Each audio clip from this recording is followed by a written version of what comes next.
할렐루야. 우리 옆에 계신 분들과 한번 인사하겠습니다. 반갑습니다. 축복합니다. 오늘은 당신이 그 사람이라 라고 하는 제목으로 하나님의 말씀을 전하겠습니다. 다윗, 이제 한 50대에 접어들었습니다. 왕이 된 지 한 20년 정도 이상 흘렀습니다. 여러분, 지난주에 우리가 기억했던 다윗과 무비보셋 이야기를 다시 한번 생각해 보시면, 그때 다윗은 앞으로 오실 예수님을 예표하는 모습으로 나타났습니다.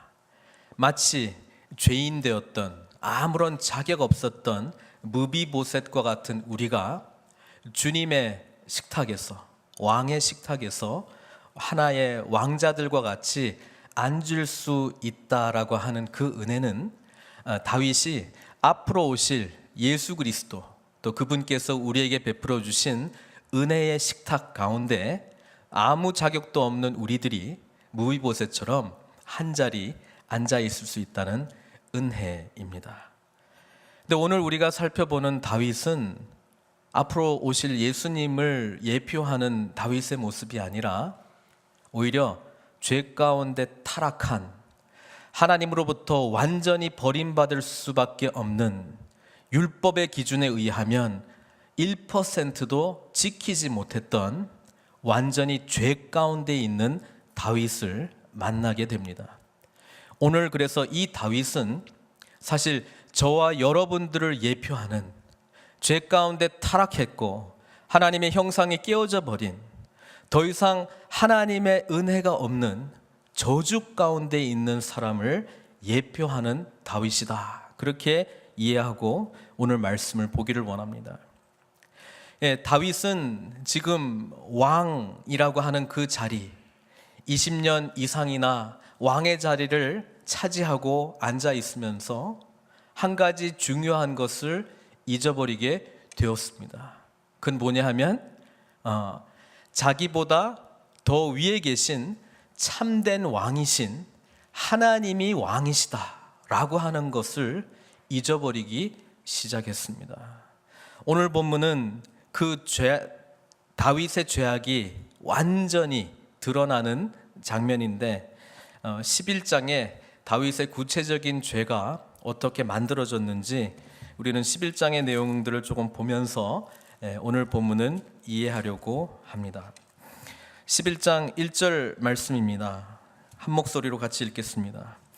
그 해가 돌아와 왕들이 출전할 때가 되매 다윗이 요압과 그에게 있는 그의 부하들과 온 이스라엘 군대를 보내니 그들이 암몬 자손을 멸하고 랍바를 에워쌌고 다윗은 예루살렘에 그대로 있더라. 하나님께서 다윗을 왕으로 삼아주신 이유가 있습니다. 그것은 다윗에게 맡겼던 하나님의 백성들을 통하여 하나님의 왕국, 다윗 왕국을 통해서 이루어질 하나님의 왕국을 세우는 일에 전념하기 위하여 다윗을 기름 붓고 왕으로 삼았던 것입니다. 근데 이 다윗이 어느 시점인가 자기가 판단하기에, 아니면 또는 부하들이 판단하기에 더 이상 다윗 당신은 왕이기 때문에 이 전쟁터에 나가지 마십시오. 다윗은 전쟁터의 현장에서 벗어나 버렸습니다. 여러분, 우리가 언제 죄 가운데 물들어가기 시작합니까? 하나님께서 우리에게 주신 우리의 비전, 하나님께서 하나님 나라를 이루고자 하는 그 영적 싸움터에서 우리가 물러가 쉬기 시작할 때, 여러분, 그때 죄가 침투해 들어오기 시작한다는 말씀입니다. 영적 전쟁터에서 한 발을 물러선 우리, 또는 지금 영적 전쟁터에서 한 발을 물러선 다윗에게 이제 죄가 서서히 들어오기 시작한다는 것이죠. 2절에 보니까 저녁 때에 다윗이 그의 침상에서 일어나 왕궁 옥상에서 거닐다가, 전쟁터에 있어야 될 다윗이 지금 이제 할 일이 없는 거예요. 하나님 안에서 자기에게 주신 사명과 비전을 쫓아가는 인생이 아니라 이제 내가 뭘 해야 되나, 그 질문 가운데 지금 옥상에서 거닐고 있다는 겁니다. 여러분, 하나님의 비전이 빠진 인생은 결국은 자기 자신의 욕망을 채우기 위한 인생으로 산다는 것을 성경이 지금 말해주고 있는 것이죠. 그 밤에 옥상에서 거닐다가 그곳에서 마침 한 여인이 목욕을 하는데 심히 아름다워 보이는지라.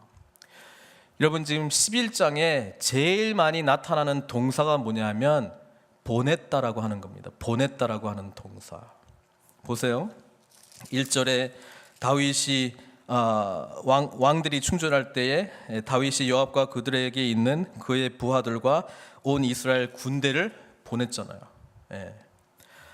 또 3절에 이 목욕하는 여인이 누구인가 알아보기 위하여 다윗이 사람을 보냅니다.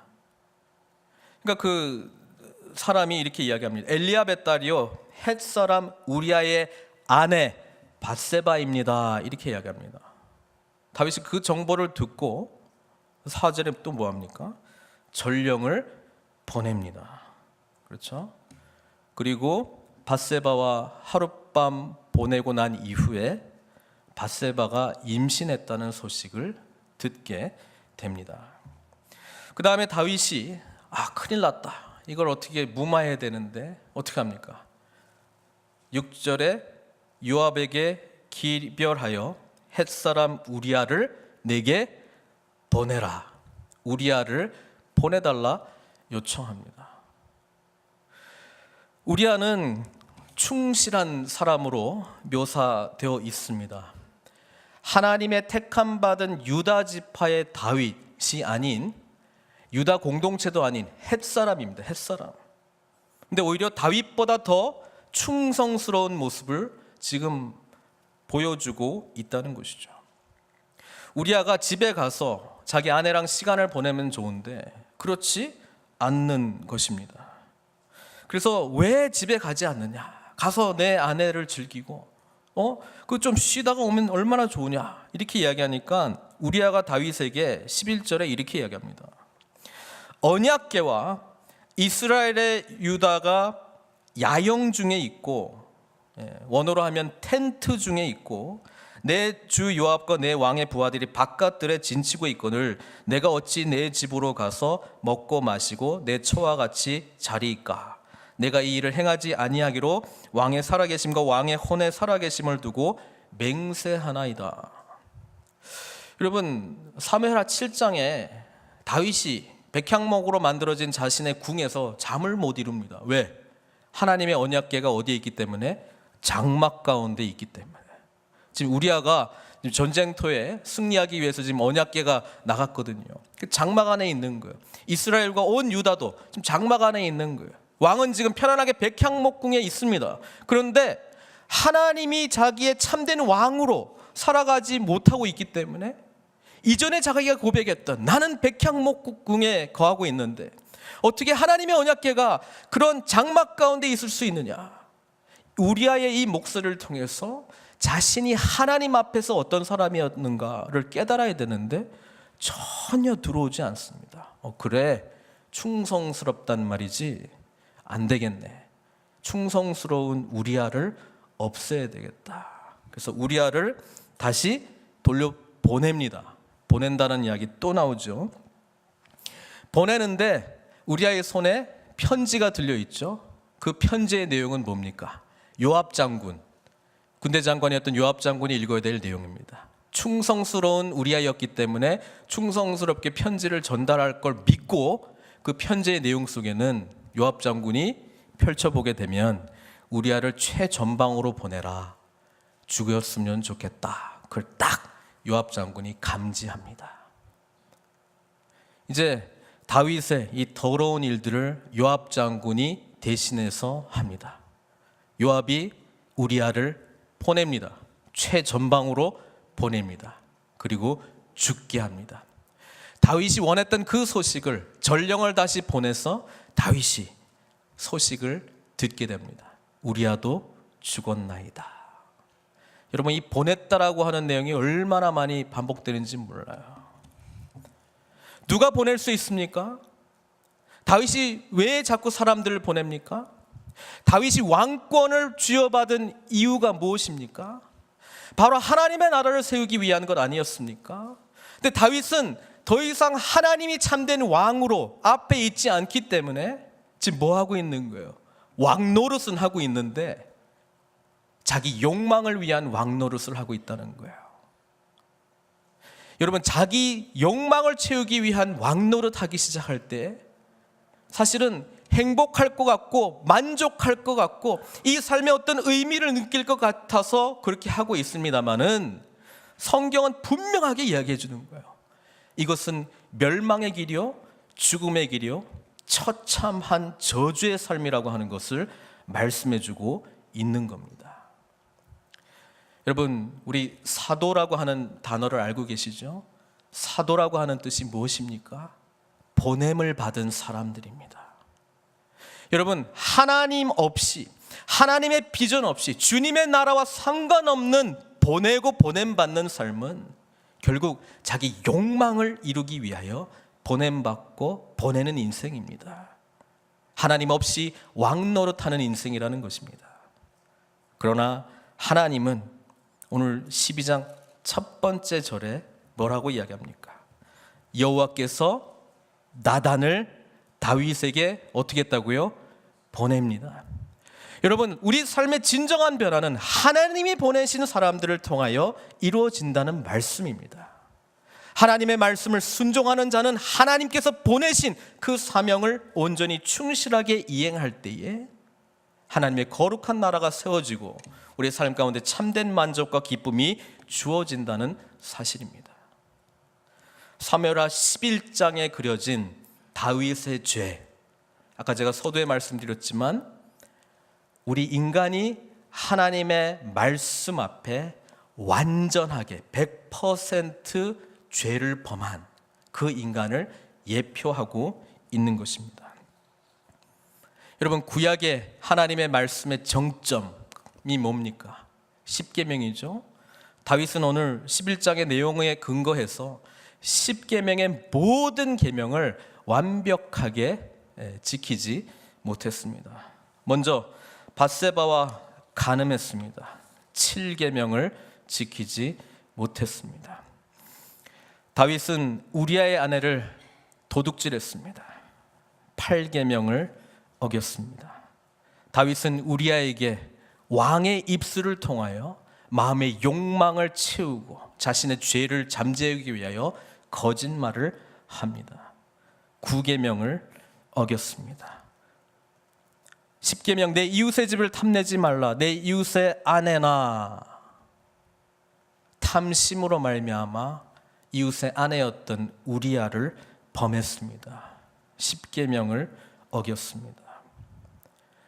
다윗은 참된 아버지이신, 영적인 아버지이신 하나님 앞에 거룩하지 못한 삶을 보여줌으로 말미암아 5계명, 참된 아버지를 공경하지 못했습니다. 불경죄를 저질렀습니다. 거룩하지 못한 삶을 통하여 하나님의 이름이 더럽힘을 당하게 되었습니다. 3계명을 어겼습니다. 여러분, 이 계명이 우상 숭배하지 말라잖아요. 골로새서 3장 5절은 이렇게 이야기합니다. 그러므로 땅에 있는 지체를 죽이라. 곧 음란과 부정과 사욕과 악한 정욕과 탐심이니 탐심은 우상 숭배니라. 이 계명을 어겼습니다. 하나님 아닌 다른 것이 내 마음의 우선순위의 자리를 차지할 때 그것이 바로 우상이라는 것이죠. 다윗의 삶에는 더 이상 하나님이 없습니다. 그래서 1계명을 어기게 됩니다. 하나님과 관계가 깨어져 버린 다윗, 이제는 하나님과 참된 안식, 샬롬의 은혜에서 벗어나게 되었습니다. 4계명을 어겼습니다. 이렇듯 다윗은 율법에서 말씀하고 있는 모든 하나님의 계명을 1계명부터 10계명까지 완전하게 범했습니다. 이런 사람 앞에 주어진 심판은 사망밖에 없습니다. 그러나 하나님의 보냄을 받은 사람, 바로 나단 선지자를 통하여 심판과 함께 하나님의 은혜와 긍휼의 메시지가 다윗에게 주어졌다는 사실이 오늘 다윗과 함께 하나님의 말씀 앞에 완전하게 죄악투성이인 우리들 또한 구원의 길이 열려져 있다는 것이 얼마나 감격스러운 일이겠습니까? 나단 선지자는 다윗에게 나타나 이런 이야기를 합니다. 부자가 있었습니다. 가난한 사람이 있었습니다. 부자에게는 양이 많고 양떼가 많고 가축이 많이 있었고, 이 가난한 사람에게는 암양, 가족처럼 여기는 암양 하나가 있었습니다. 손님들이 왔습니다. 이 부자는 가난한 자의 가족처럼 지냈던 이 암양을 빼앗아 손님들에게 대접했다, 이 이야기를 전합니다. 다윗이 분노합니다. 어떻게 이런 일이 있을 수 있는가? 이 사람은 마땅히 죽어야 될 것이다. 그리고 율법의 계명대로 빼앗은 양, 도둑질한 양에 대해서 4배나 갚아야 될 것이다. 이렇게 다윗이 율법 기준 잣대대로 말씀합니다. 이때 나단 선지자가 뭐라 이야기합니까? 다윗의 눈을 바라보며 부들부들 떨고 있는 분노하는 다윗을 향하여 당신이 그 사람이라. 다윗은 그 이야기를 들으며 자신의 범죄가, 하나님 없이 살아왔던 자신의 삶이 하나도 빠짐없이 낱낱이 하나님 앞에 벌거벗은 모습으로 보여지고 있다는 사실을 깨닫게 되었습니다. 사랑하는 성도 여러분, 우리에게 은혜가 있다면 우리의 죄가 하나님 앞에서 드러나는 것입니다. 우리가 하나님 앞에서 죄인이라는 사실을 빨리 인식하는 것이 중요합니다. 왜? 모두 다 한 명도 빠짐없이 의인은 없고 하나님 앞에서 다 죄인들만 있기 때문에 그렇습니다. 그래서 우리에게 유일한 소망이 있다면 빨리 이 죄성이 하나님 앞에서 벌거벗은 모습으로 만천하에 드러나는 것입니다. 왜? 거기서 소망과 회복이 있기 때문에 그렇습니다. 이 나단 선지자를 통해서 주시는 하나님의 이 무시무시한 심판, 그 이야기를 들은 다윗은 이렇게 반응합니다. 내가 범죄하였노라. 내가 하나님 앞에서 죄를 지었습니다. 나는 죄인입니다. 여러분, 완전한 죄를 짓고 있었던 이 다윗, 나단 선지자의 이 지적을 통하여 당신이 그 사람이라 라고 말했던 이 다윗의 모든 죄를 누가 짊어지셨습니까? 우리 주님이 짊어지셨습니다. 다윗과 같이 왕의 모습으로 우리 주님께서는 가시로 만들어진 왕관을 쓰시고 자색 옷을 입고 온 인류의 죄를 뒤집어 쓰시면서 빌라도의 재판, 인간의 재판 앞에 섰습니다. 그때 우리 주님이 빌라도의 입을 통해서 들었던 음성이 뭡니까? 요한복음 19장 5절은 이렇게 말씀하고 있습니다. 보라, 이 사람이로다.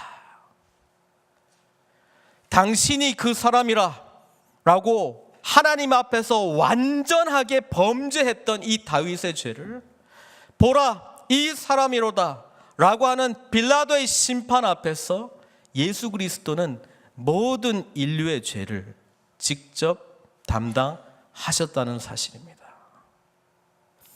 다윗에게 내렸던 모든 하나님의 심판과 저주를 우리 주님께서 친히 모욕과 멸시와 채찍질과 외면과 수치심 모든 것을 다 담당하시면서 우리를 위해서 십자가에 못 박혀 돌아가셨다라고 하는 사실입니다. 사랑하는 성도 여러분, 우리는 주님 없이는 결코 참된 기쁨과 만족의 삶을 살 수 없습니다. 내 자신이 왕노릇하는 인생은 결국 멸망의 길이기 때문에 그렇습니다.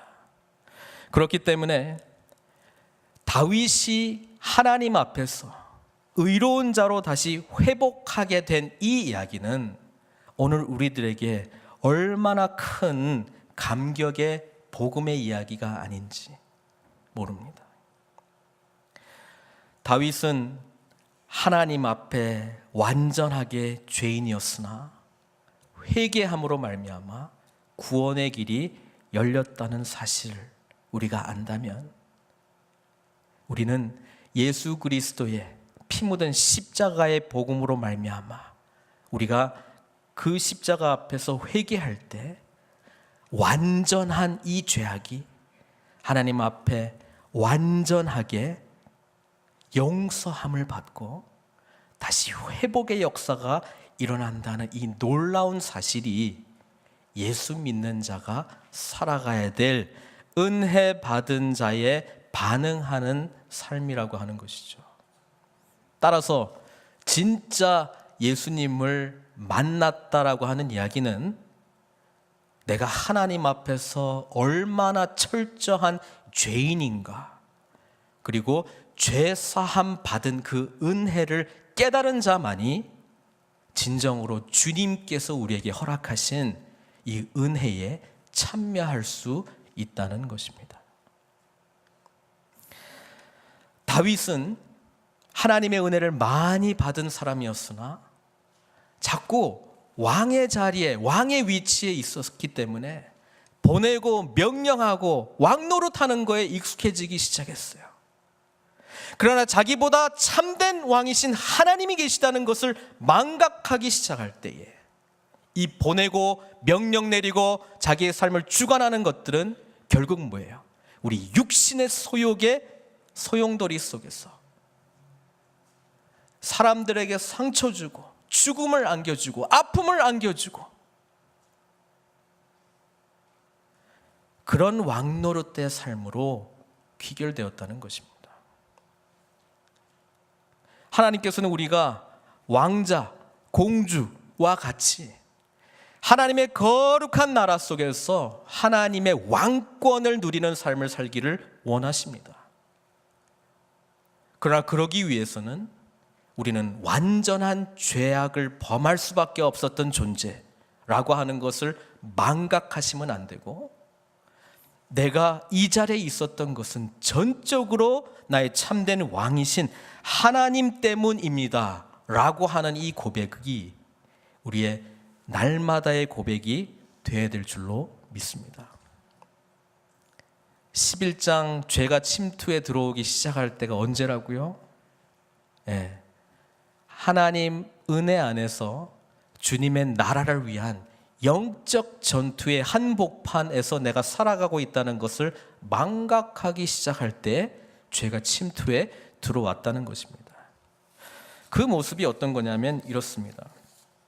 우리가 영적으로 승리하기 위하여 하나님께서는 에베소서 6장에 의하면 우리에게 뭘 주셨나요? 전신갑주를 주셨습니다. 구원의 투구, 믿음의 방패, 의의 흉배, 진리의 허리띠, 복음에 예비한 신, 그리고 무엇보다 성령, 말씀의 검 줬어요. 근데 전쟁을 안 해요.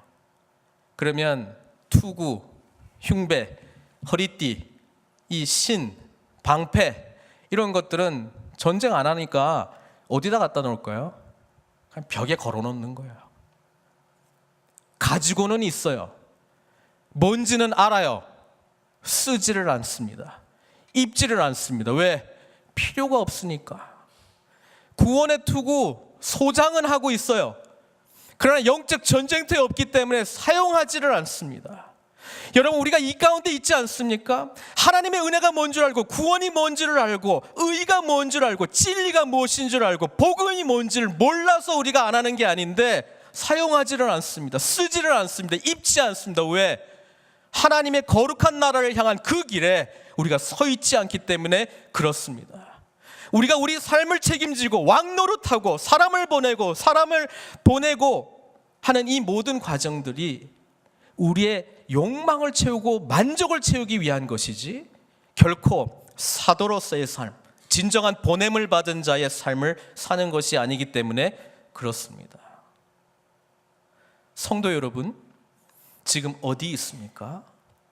하나님께서 그것을 말씀에 비추어 깨닫게 해주셨다면 우리가 취해야 될 자세는 회개인 줄로 믿습니다. 회개라고 하는 것은 하나님의 이 보좌를 다시 주님께 드리는 것입니다. 내가 스텝 다운하고 하나님께서 왕으로 좌정하시는 것입니다. 그분께서 말씀하시는 대로 내가 이제 순종하겠나이다. 주님의 영적 비전 앞에 나의 삶을 드리고 이 영적 전쟁터에서 승리하기 위하여 다시 전신갑주를 입는 것입니다. 그럴 때에 우리가 영적으로 흠없는 모습으로 하나님 앞에 날마다 승리하는 모습으로 나아가지 않겠습니까? 따지고 보면요, 이 죄라고 하는 것은 서서히 들어옵니다. 서서히 들어옵니다.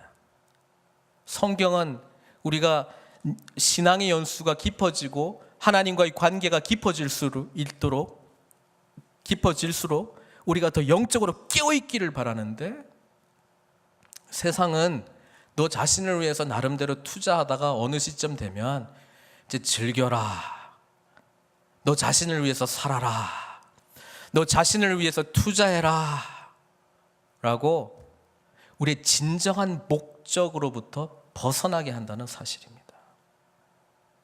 사랑하는 성도 여러분, 세상이 주는 이 거짓에 속지 마시고 오늘 하나님의 나라의 영적 군사로서 우리가 부르심을 받았다면 마땅히 날마다의 삶 속에서 승리하며 나아가신 저희 여러분들 되시기를 바랍니다.